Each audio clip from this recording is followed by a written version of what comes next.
2011년도 문제 풀어보도록 하겠습니다. 자, 라카토스의 발레 출현과 오류를 수정하는 과정에서 수행하는 과정이 바로 수학 발달이 중요하다고 합니다. 자, 발레는 찾는 활동이 바로 수학 교육의 측면에서 지니는 긍정적 효과로 적절하지 않은 것을 고르면 되는 문제가 되겠습니다. 자, 그러면 우리는 라카토스에 대해서 봐야겠죠? 자, 라카토스는 우선 중경험주의 학자가 되겠습니다. 자, 그리고 라카토스가 말한 증명은 어떻게 되나요? 자, 일단 라카토스를 먼저 적도록 하겠습니다. 자, 라카토스가 말한 지식의 성장 과정, 바로 어떻게 말했나요?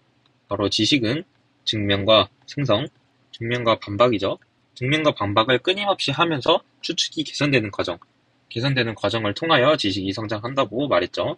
자, 이게 바로 또 어떤 걸로 우리가 키워드를 잡을 수 있냐면 바로 증명 생성 개념이다 라고 우리가 알 수가 있겠죠. 자, 그러면 지식의 성장 과정은 어떻게 되는지 볼게요. 자, 처음에 추측이 시작되고 그리고 추측을 부분 추측으로 분해를 하게 됩니다. 자, 그리고 발레가 출현하고 발레로 인해서 발레가 나오고 추측과 그리고 증명이 반박이 되겠죠.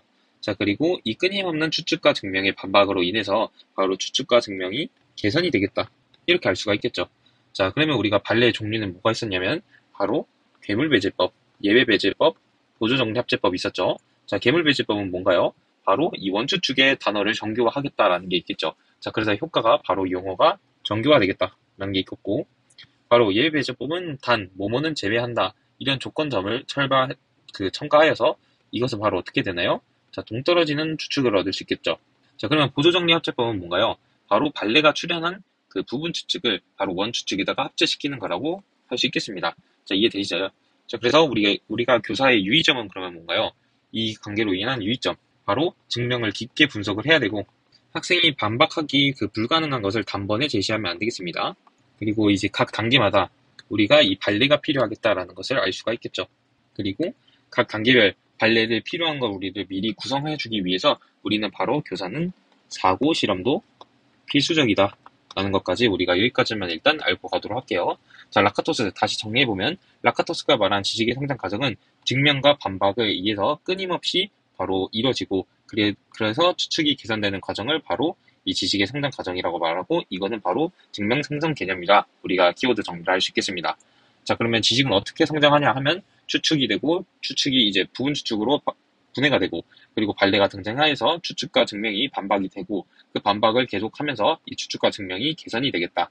이 4단계로 되겠죠. 자, 그래서 우리가 할 수 있는 것은 바로 어떤 유의점이 있나 바로 이 증명 관계를 깊게 분석해줘야 되고 학생들이 이 발레를 할 때 반박 불가능한 것을 단번에 제시하면 안 되겠다. 자, 그리고 학생들에게 이 발레를 보여줄 각 단계별 발레를 준비해야 되고 그 준비를 위해서 교사의 사고 실험이 필수적이다. 여기까지만 간단히 알고 가도록 하겠습니다. 자, 그러면 이 발레를 찾는 행동, 자, 여기죠. 발레를 찾는 행동은 이쪽 부분을 의미하는 것을 알 수가 있죠, 여기. 자, 그러면 발레는 우리가 생각을 했을 때 어떤 것을 우리에게 효과를 줄 수 있을까요? 발레를 통하여서 우리가 원래 추측하고 부분 추측으로 나눴던 것을 개선시킬 수 있죠. 즉, 발레는 개선시킬 수 있는 그 역할이 있는 거예요. 자, 그래서 제가 여기 조금 표시를 해줄 수 있겠습니다. 발레는 개선시키는 역할이 되겠다. 자, 이제 문제를 보도록 할게요. 자, 1번. 발레를 찾는 과정에서 기존에 학습한 수학적 지식을 통합하거나 견고하게 만들 수 있다. 어쨌든 이 추측이나 증명, 자신의 지식이 개선이 된다라는 말이죠. 자, 그래서 1번은 맞는 말이 되겠습니다. 자, 2번. 자, 발레 찾는 과정에서 비판적 사고를 신장시킬 수 있다. 자, 어떤 사람이 이런 부분 추측을 만드는데, 그건 아닌 것 같은데, 이렇게 발레를 찾는 과정에서 우리는 비판적 사고력을 촉진시킬 수 있게 되겠죠. 자, 그래서 2번도 맞게 되고. 자, 3번. 예외적인 경우를 찾는 활동을 통해서 이전 추측에서 고려하지 못한 부분을 생각하게 함으로 사고의 엄밀성을 강화시킬 수 있겠다. 자, 맞죠? 자, 추측과 부분 추측으로 인해서 어떤 명제가 됐는데, 이것에 이제 반대, 예외되는 경우, 즉 발레를 찾음으로써 우리는 이전에서 고려하지 못했던 부분을 생각할 수 있겠죠. 그래서 더 엄밀하게 지식을 개선, 즉 강화시킬 수 있겠다라는 것을 알 수가 있겠습니다. 자, 네 번째 거 보면, 자, 그러면 세 번째도 참이 되겠죠. 자, 이제 네 번째 거 보면 결과에 이르게 된 과정, 관련된 지식을 재음미시켜 수학적 힘을 신장시킬 수 있다. 자, 추측과 부분 추측에서 바로 그냥 개선을 가는 게 아니라 발레를 꺼내서 추측과 증명을 그리고 반박하고 그것으로 인해서 반박이 안 되게끔 개선하는 역할을 지금 하고 있겠죠. 자, 그래서 그 개선하는 역할이 바로 재음미하게 되겠죠. 그래서 수학적 지식을 신장시킬 수 있겠다. 참이 되겠습니다. 자, 5번을 보겠습니다. 발레를 찾아서 명제가 거짓임을 밝힘으로써 수학에서 거짓 명제가 의미 없다는 것의 인식을 강화시킬 수 있다. 자, 거짓 명제가 의미가 없다. 이 부분이 키워드가 되겠죠. 키포인트가 되겠죠.